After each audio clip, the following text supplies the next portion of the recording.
whistleblowers who are involved in corruption should not receive protection. Is our criminal justice system really working? Who is to decide what good faith means, bad faith means? The objective is to expose the corruption.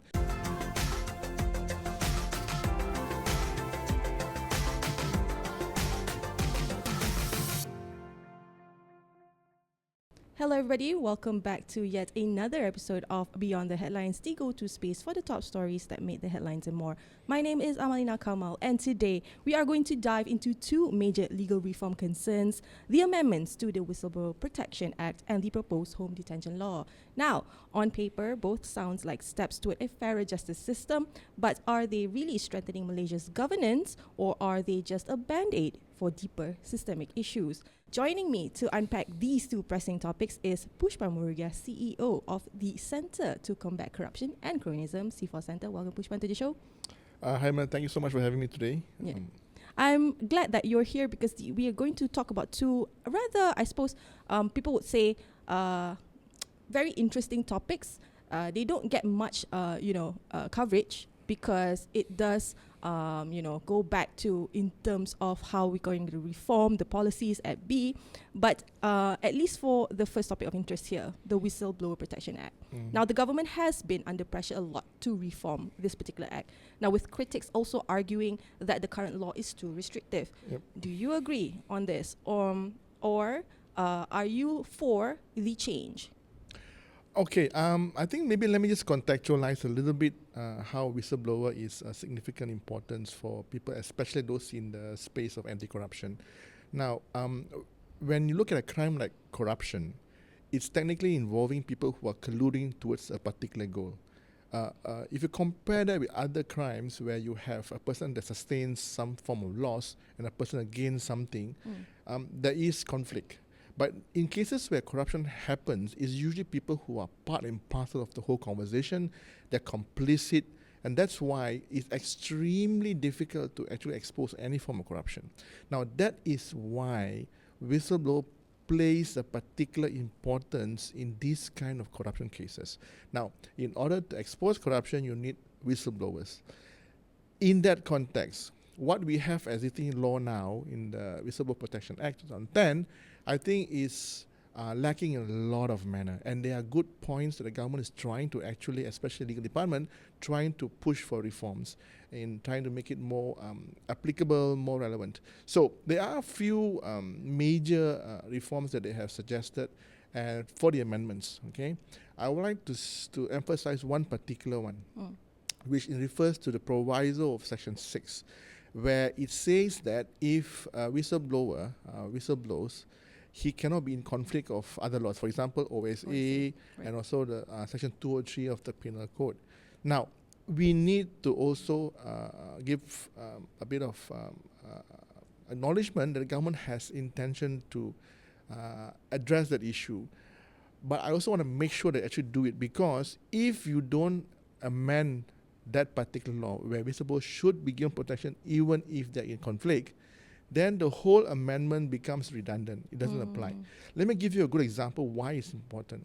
If you look at the offense under Section 203A, if you expose information that you generated through your work as a civil servant, and you expose those information, you can be charged and fined 1 million and a 1-year prison term.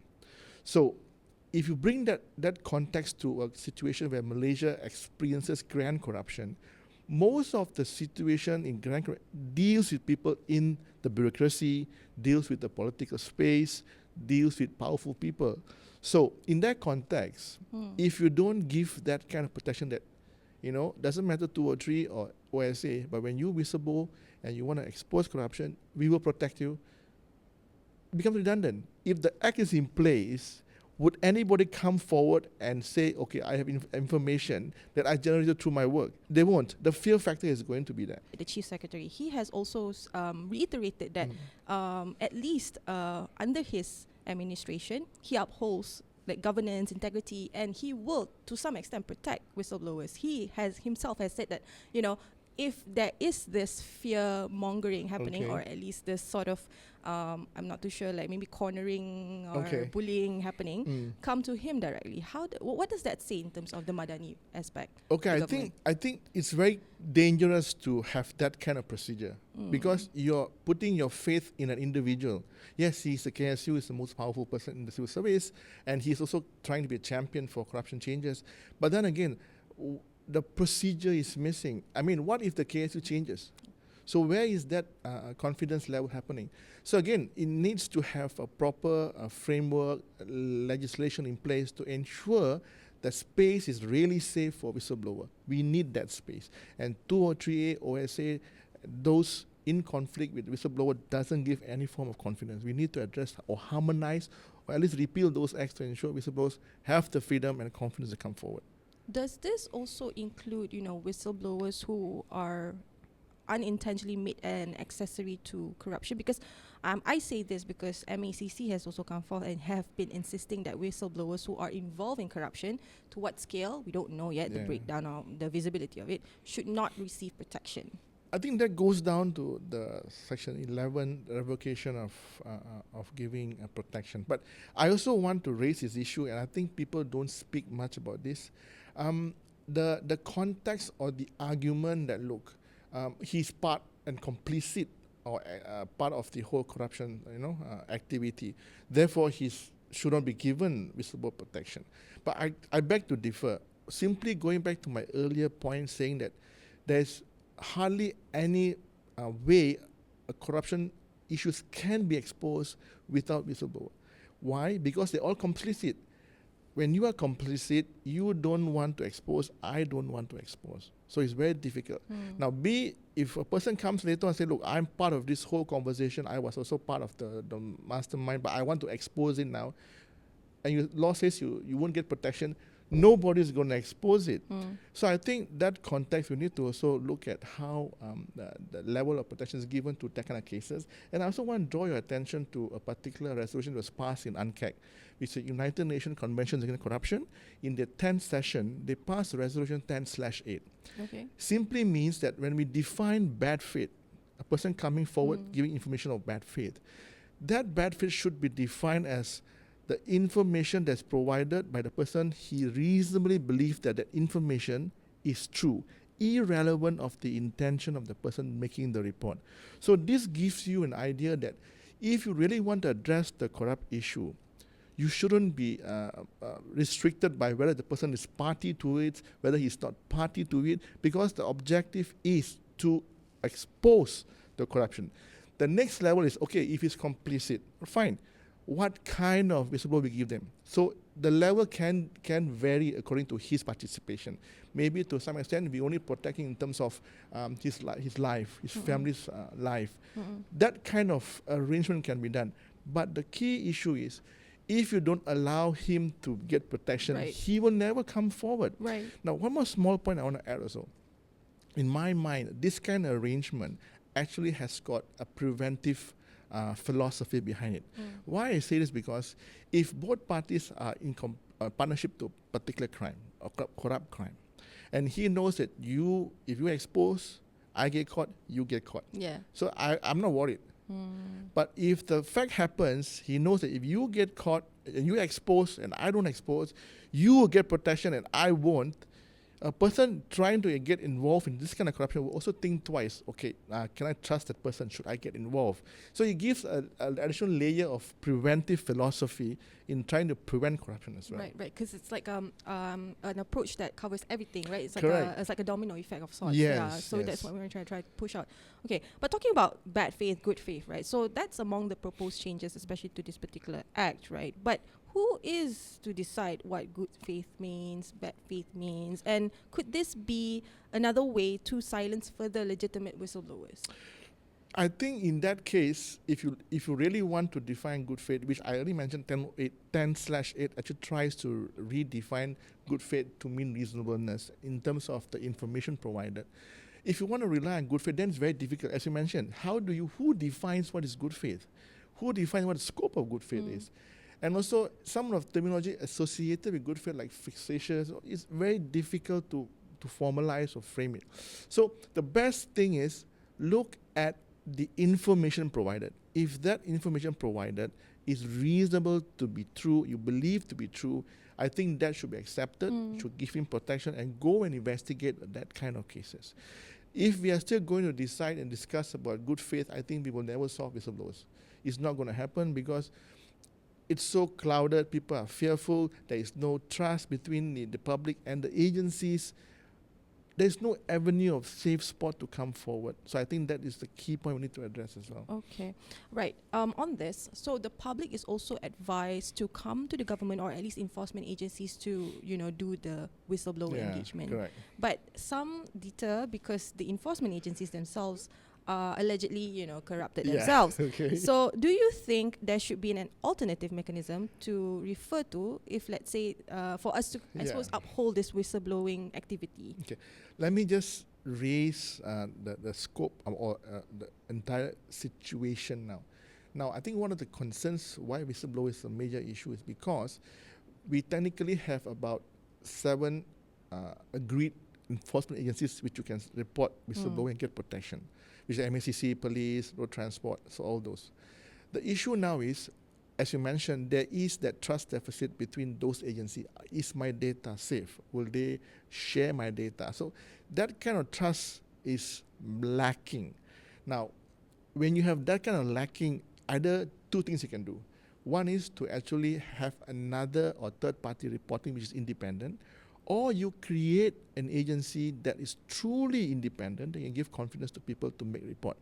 Now, when I say an independent agency, credit to the legal department, they're actually looking at trying to put whistleblower under the ombudsman. I see. I mean, technically, we feel that ombudsman should be a bit more. It'd be difficult for ombudsman to handle too many things, but I mean, it's still a good idea in terms of putting into an independent framework.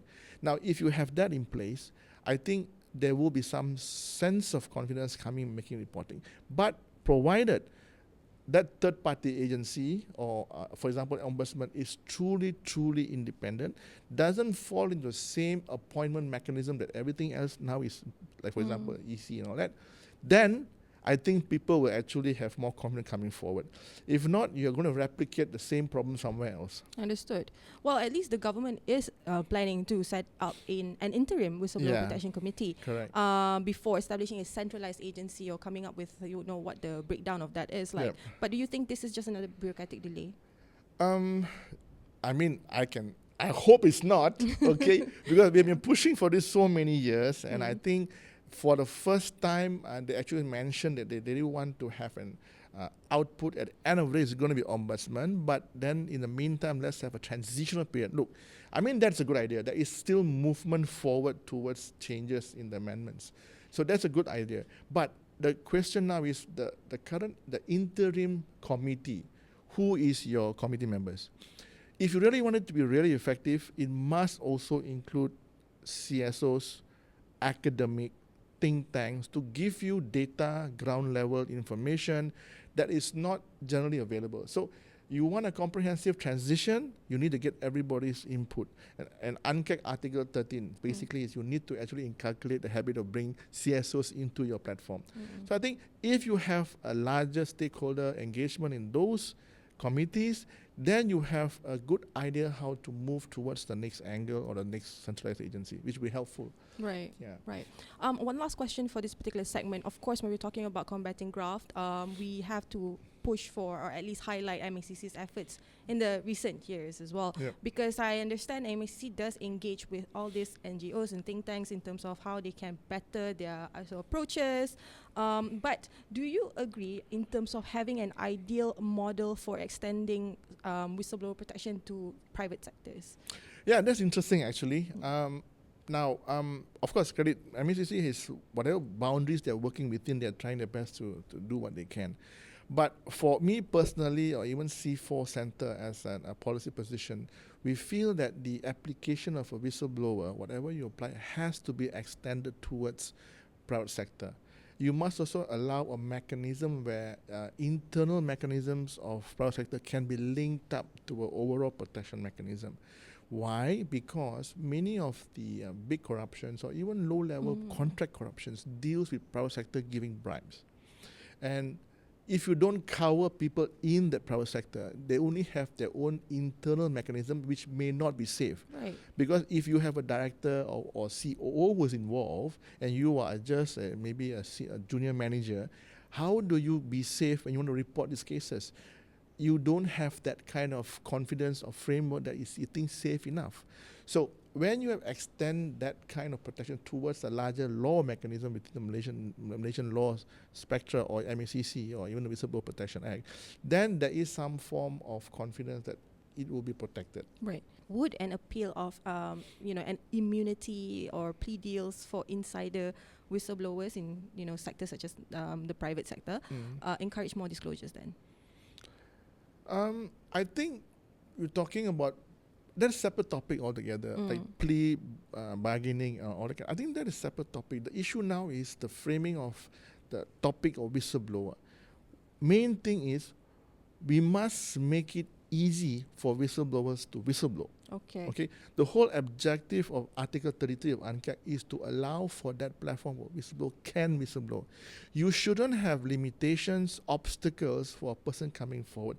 Ultimately, the objective is not who the person coming forward or what is actually to expose a corruption issue. I think that is the context we need to realize if we want to have a proper whistleblower mechanism in place. Yeah, not going back to not creating this activity as fearful for for people to actually come forth and whistleblow in themselves. Correct.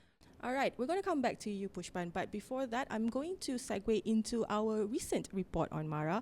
MARA has long been a cornerstone in empowering Bumiputras through education, entrepreneurship, and financial assistance. However, as economic challenges evolve, so too must MARA approach in addressing issues like loan defaulters, financial sustainability, and its continued relevance in today's landscape. Earlier on, we caught up with MARA Chairman himself, Datuk Dr. Asyraf Wajdi Dusuki, to discuss the agency's direction.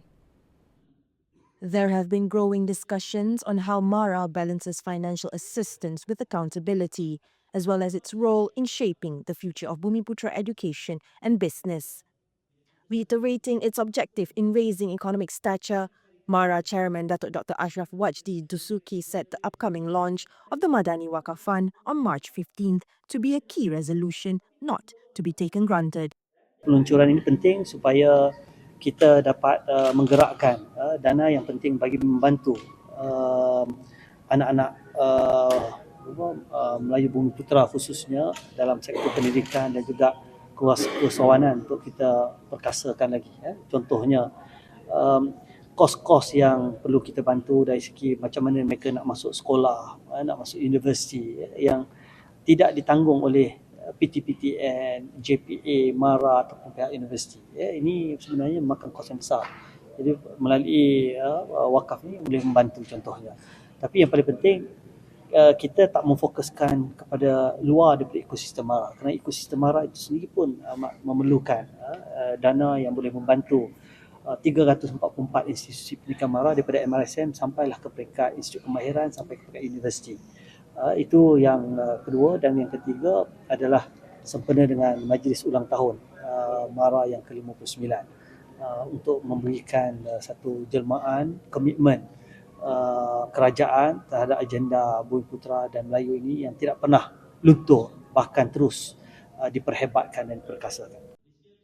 As more recipients of MARA loans and financial aid navigate difficult economic realities, questions have emerged about how the agency ensures repayment without compromising its mission. Kita ada task force sekarang yang difungsikan oleh ahli majlis ni. Ahli majlis tidak, kita ada ahli majlis yang bekas gubernur bank negara sendiri. Jadi dari segi disiplin kewangan ini memang kita ambil serius. Kita akan melihat segenap aspek, bukan sahaja dari segi perundangan, tetapi juga dari segi pendidikan. Tapi yang paling penting, saya sebutkan 3 P yang utama. P yang pertama ialah penilaian mereka-mereka yang berpotensi untuk mendapatkan pinjaman tadi atau pembiayaan tadi mesti dibuat dengan cara yang profesional.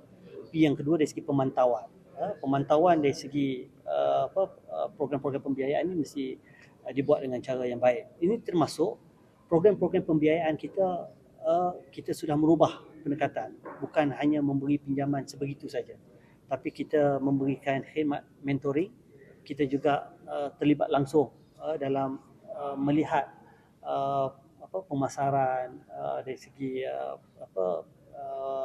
kelestarian perniagaan mereka, dan P yang ketiga adalah dari segi pemakkuasaan enforcement. Jadi 3 P ini dalam konteks financial disiplin kewangan ini akan dipertingkatkan. Itu yang pertama. Yang kedua dari segi pendidikan dan juga pencerahan kepada masyarakat. Sebab itulah message penting kepada masyarakat bahawa we mean business. No more kompromi dalam konteks nak mendapatkan kalau boleh surat-surat sokongan daripada pihak-pihak tertentu. Kita tidak akan melayan sama sekali.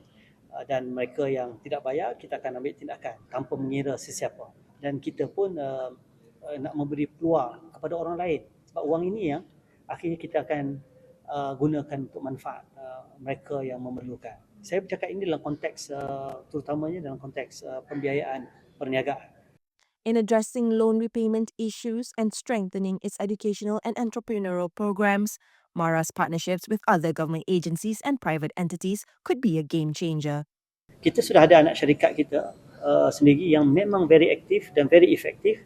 Rural Capital Berhad, anak syarikat MARA Corp, yang memang mereka mempunyai ratusan staff yang memang pergi mentelefon dan ambil tindakan yang tegas untuk mengenal pasti peminjam-peminjam tegar ini. Itu yang kita laksanakan.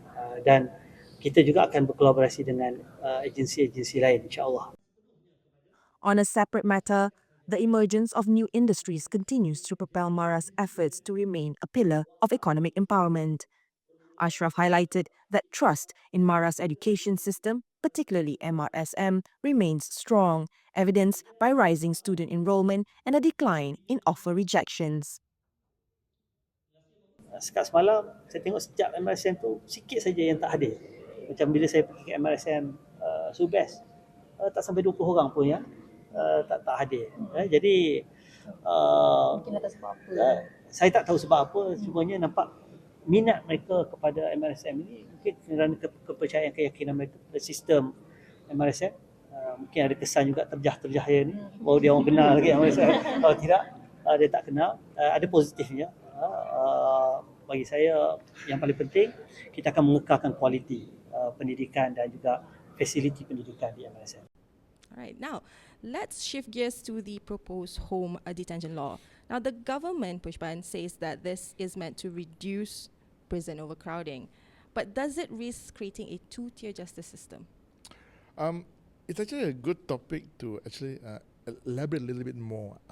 I think the whole conversation about this home arrest and it has been hijacked by perhaps the media or the public conversation about a particular individual.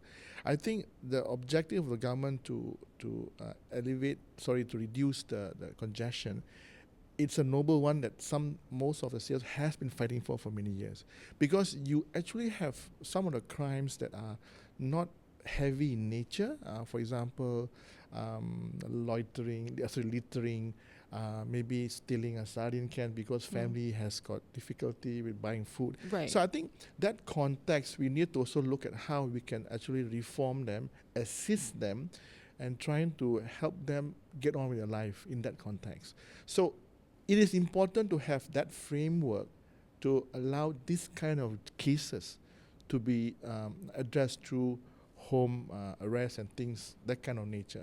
But I think if the conversation now is blurring towards heavy crime or things that deal with public interest cases, like, for example, Najib's cases, where there is High-profile massive, ones, it's massive criminal issue that deals with enforcement agencies coming together around the world, getting information, and even the sentencing is about 10 years and above. So I think that kind of heavy cases that deals with major issues or severe heinous crimes, syndicated crimes, I think that you need to be able to say, no, that shouldn't apply to that kind of scope of crime. There is a rationale behind it which I think is logical, and there also is a rationale not to extend that logic towards a larger crime. So the house arrest issue, we have to learn to depart and segregate the conversation. There appears to be that layering. But if you do provide a house arrest for people like Najib, I think that will definitely reinforce the idea that there is two levels of law. Right. And also the other issue that you bring about is our criminal justice system really working? How do you justify a person who have stolen national wealth and we are still paying for his criminal crimes, and you give him that kind of house Leeway. arrest, leeway. So I think see. that has to be addressed properly. No, you are going to lose confidence. People lose confidence in the justice system when he has gone through all the appeals. Right. But how would you, I suppose, respond to comments like, well, this is a first in a first for Malaysia. Our current Prime Minister did say that the person in question was a former Prime Minister. Hence, the surrounding or activities on the case is a little bit unique. No, I tend to disagree with that. I think the higher you are in the bureaucracy system, or even as a member of the cabinet or a prime minister, the higher you are, it's more important to set an example. If you are going to profiteer over your own nation's wealth by abusing your power, you should be put up there and given as an example not to follow. If you have laws applied so strictly to people, as I mentioned, stealing sardine cans because you cannot afford to buy food for up to 6 months, 1 year, 2 years, but you give leeway for a person that stole billions, I don't see that as an argument. Understood. It doesn't matter what position you are in the government, you're former or a former minister. If you broke the law and you're supposed to be leading our nation, be in leadership position, you should be responsible even more. You're more higher. We need to pull you and make you accountable even higher as well. But a home detention or house arrest is in a way a detention in itself. Why would it be different than the prison setting? So the difference is this: when you're in a home setting, you're in an environment that is pleasant, environment that you are comforted with people around you. Okay. Whereas when you are in a situation in prison, you are confined to a particular situation, rules and regulations. You can't do much of your thing. You don't have much freedom in terms of moving around. So I think that is something that person has to be able to go through to pay for his prices, pay for things that he's done for. The privileges. The privileges, yeah. So I think he has to lose that privilege because he's done something really bad. Again, I go back to the issue of people stealing sardine cans. I think what we should do is, if he is really got no money, that system allows him to be within a family setting or a support system that allows him to get out of it. Whereas crime that deals with grand corruption is carefully thought of, manipulated, abused, put in position, and it deals with public interest money, public interest issues. I see. So you need to separate those conversations. Right. To highlight, the government has actually set exclusions for serious crimes such as drug trafficking and domestic violence, meaning they would not be applicable for this house arrest sort of option, right? But again, we want to be real. Discretion in law enforcement itself, at least when it comes to that, Nurul Izzah sees this as a shift towards rehabilitation over punishment. Do you think Malaysia's justice system is actually moving in that direction, Pushpan? I think if they do come about a proper framework, a fair and justified framework to allow for home detention, and they can frame it in such a way that you can explain why it's done this way, I think we are moving towards a just society, a society that allows people to a second chance to come back. I think that is also important. But again, I want to emphasize we need to have a threshold, as what the government say they are putting against, not for those heavy crime. We need to make sure that framework stays. It's not used arbitrarily. It's not used for political expediency. It can't be abused by any other government later on. So that has to be clear from now itself. What is the framing of the entire process? Right. Of course, because no policies come without any, setbacks, right? And then one of it is that the potential pushback is that some people might claim like this particular move is like us being soft on crime. Yeah. Your comments? I think it is, because as I said, we have to look at the gravity of a crime or something that's happened and how it has impacted the lives of ordinary Malaysians, And that should be one of the considerations, how you frame that kind of criteria. So if you can, if you have a framework criteria, everything is transparent, people can see why you made those decisions, public will understand. If you explain properly, public will understand. If everything is opaque, it's discretionary in nature, they don't allow people to ask questions why, then things become suspicious, the perception changes, then you have a negative thought, a negative perception over the entire justice system. Right. Probably before we end the show, maybe I'm not too sure if you do have some references like global best practices if we do adapt this sort of option. No, I think there are a few examples. The nearest one we can look at is Singapore just recently did a house arrest for one of their ministers based on him, I think a crime of receiving some bribes for tickets and stuff like that. So I think there are common frameworks around the world. For me, adapting good practice is okay, but we need to frame it towards our cultural context. Right. There has to be some form of localization. nuance. That's a correct word, localization. Yes, excellent. Yeah. So I mean, I suppose it'll ease into Yes. the system better and Correct. I suppose buy-in into it, Yes. right?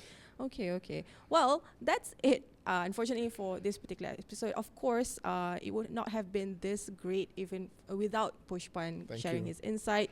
For our audience, if you do like this particular episode, don't forget to like, comment, subscribe.